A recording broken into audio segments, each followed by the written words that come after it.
বৰপেটাত অৰুণোদয় আঁচনিৰ ফৰ্মৰ বিতৰণৰ নামত ৰাজনীতি। এহাতে টকা এহাতে অৰুণোদয় আঁচনিৰ ফৰ্ম। বৰপেটা উন্নয়ন খণ্ডৰ অন্তৰ্গত ৰাধাকুছি গাঁও পঞ্চায়তত অৰুণোদয় ফৰ্ম বিতৰণত ধনৰ লেনদেন।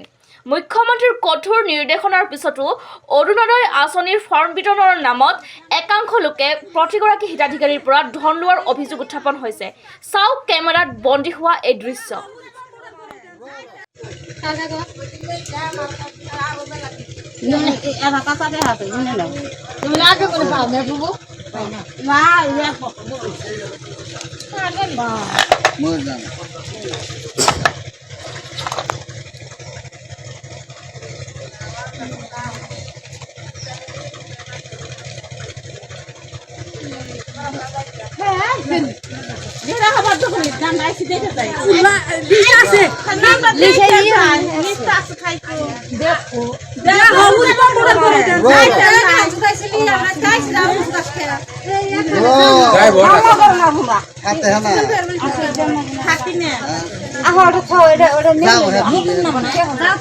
সেই ক্ষেত্ৰত মোৰো দৃষ্টিগোচৰ হৈছে।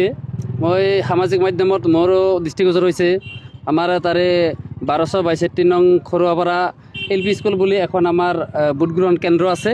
সেই কেন্দ্ৰৰ অধীনত যিখিনি বাছনি অৰুণোদয় বাছনি আমাৰ কমিটি কৰি দিছিল, হয়তো UDFৰ পৰা BJPৰ পৰা যিখিনি কমিটি কৰিছিল, সেই কমিটিৰ কিছুমান সদস্যই ডাইৰেক্ট পইচা লোৱা ইতিমধ্যে আমাৰ দৃষ্টিগোচৰ হৈছে। সামাজিক মাধ্যমৰ জৰিয়তে মই নিজে চাব পাৰিছোঁ। BJPৰ পৰা যিখিনি কমিটি কৰিছিল, সেই কমিটিৰ কিছুমান সদস্যই ডাইৰেক্ট পইচা লোৱা ইতিমধ্যে আমাৰ দৃষ্টিগোচৰ হৈছে। সামাজিক মাধ্যমৰ জৰিয়তে মই নিজে চাব পাৰিছোঁ।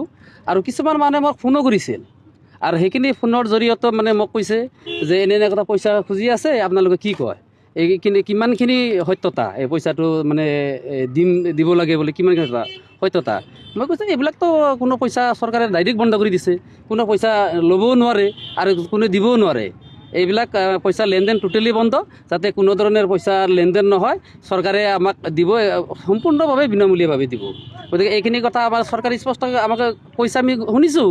তাৰ উপৰিও চৰকাৰৰ কথা আওকাণ কৰি, চৰকাৰৰ কথা গুৰুত্ব নিদি তেওঁলোকে নিজাভাৱীয়াকৈ কিছুমান হয়তো পইচা পাতি লৈছে, আৰু আমাৰ নিজৰ ঘৰৰ মানুহৰ তাতে পইচাৰ কথা কৈছে। ইতিমধ্যে মোক ফোন কৰি কৈছে, আৰু সেইখিনি ফোন মোৰ তাতে কল ৰেকৰ্ডিঙো আছে, লাগিলে আমি দিব পাৰিম। গতিকে সেই বস্তুখিনি কোনে কোনে লৈছে, আমাৰ যিহেতু UDFৰ পৰা এজন দিছিল, আমাৰ বাছনি সদস্য দিছিল, আৰু BJPৰ ফালৰ পৰা দিছে, আৰু হাতে লাতে যে পইচা লোৱাটো মোৰ সামাজিক মাধ্যমত মোৰ দৃষ্টিগোচৰ হৈছে। চিনি পাওঁ আব্দুৰ ৰছিদ, আমাৰ এক্স ৱাৰ্ড মেম্বাৰ, আৰু BJP ফালৰ পৰা আছিল কমলা বেগম। এতিয়া যিহেতু চৰকাৰে কৈছে দুৰ্নীতিমুক্ত পঞ্চায়ত হৈছে, মই সেইটোৱে বিচাৰোঁ।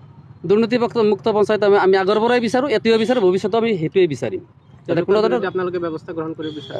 এনেকুৱা মানুহৰ ওপৰত ব্যৱস্থা আমাৰ চৰকাৰে যিহেতু চৰকাৰৰ গাইডলাইন্স ভাইলেট কৰিছে, সেইটো মানে ব্যৱস্থাটো হ'ব লাগে মোৰ মতে।